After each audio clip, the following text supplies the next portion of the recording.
فريقها لمربع الكبار.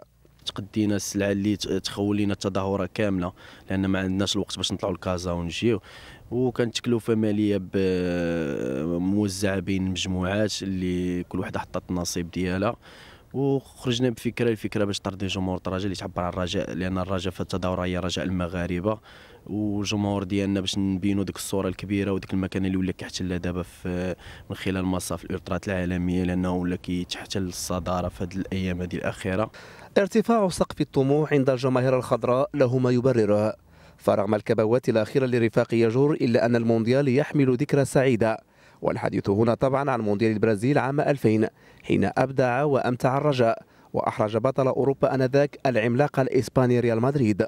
الرساله اللي بغينا احنا كمجموعه الترا نوجهوها للاعبين هو انهم ياخذوا القدوه من الناس اللي مثلوا الرجاء في سنه 2000. الامكانيات ما كانتش هي الامكانيات، هاد اللاعبين عندهم الامكانيات، تمناهم يعرقوا التوني كما كنقولوا بلغه الكره ويشرفوا الرجاء ويشرفوا المغاربه ان شاء الله. اذا على بعد اقل من 24 ساعه عن انطلاق مونديال الانديه في نسخته العاشره، الجماهير الرجاوية تسابق الزمن لتكون في الموعد. كل التدابير اتخذت لرفع التيفو لمؤازرة ودعم متولي والرفاق. النادي الأخضر سيكون مطالبا بالدفاع عن سمعة الكرة المغربية وتأكيد جدارته بلقب الفريق العالمي. لقناة ميديان تيفي، عبد الله جعفري، عصام عباري من الملعب الكبير لمدينة أكادير.